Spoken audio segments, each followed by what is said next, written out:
Hey guys, I'm Kyle. Welcome back to another video.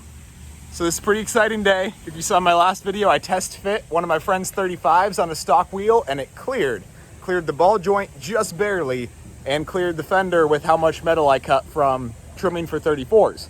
So here we are, 3 days later, tires are in, ordered and delivered, getting 35s mounted. So what we're gonna do, just because the clearance on the ball joint is so small that this is a KO2 and it was a Goodyear tire that cleared the ball joint. So you never know if this tire is going to be a little bit wider than his 35, if it might actually contact the ball joint and not work without spacers.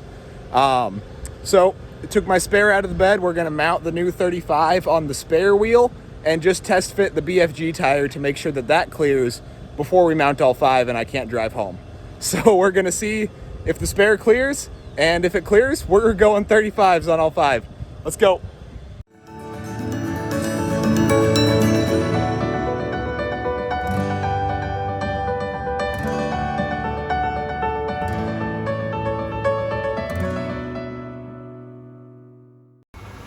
All right, so here's the test fit 35 mounted, and we are cranked all the way to full lock. The only thing it is contacting is the fender liner right here. So we'll see if it makes a consistent rubbing noise on the road. If it does, I'll just cut some of the fender liner.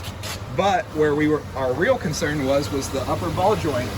And you can see on this 35 being taller, we have a good 1/4 inch of clearance on a 12.5 wide 35 on the upper ball joint. So we are full clearance and we're getting all 5 of them mounted. Let's go.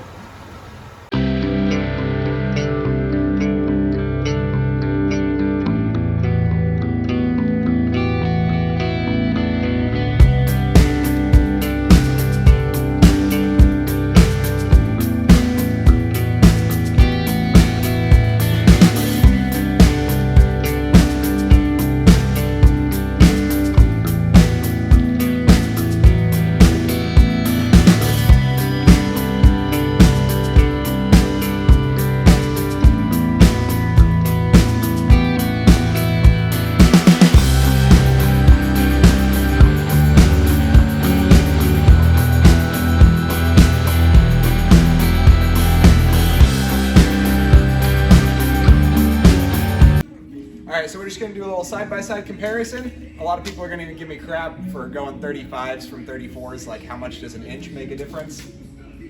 In many things, an inch makes a big difference. This is one of them. So this one measures out 33.25. So I've lost, obviously they have 12,000 miles on them, but that's really just a big 33, bigger than the 285/70. This is the 75, but definitely not a 34.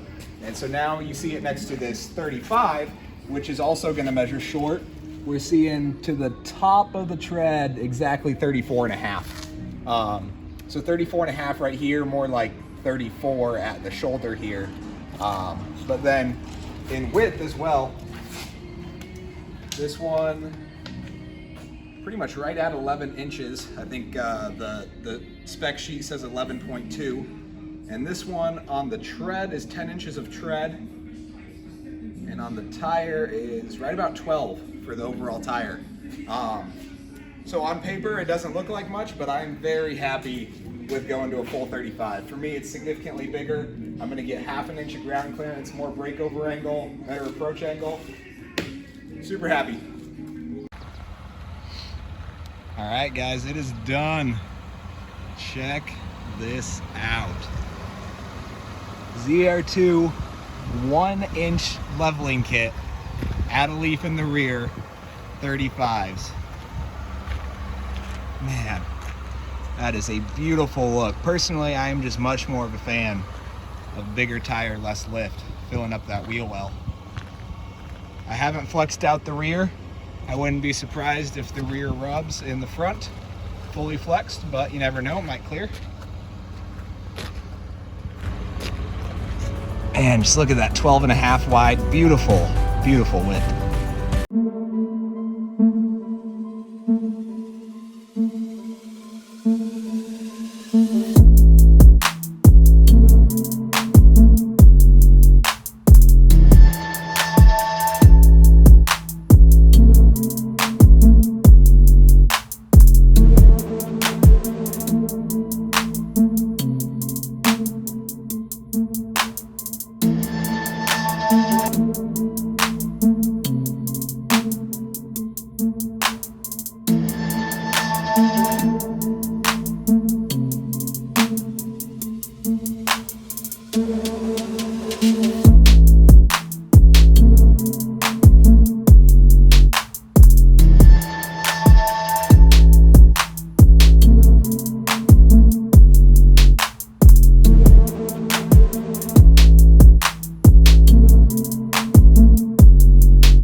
All right, guys, we are done here. Got the 34s all loaded up. Hopefully someone will buy those soon. This is Jenny. She's one of the owners of Badgerland Offroad here in southern Wisconsin.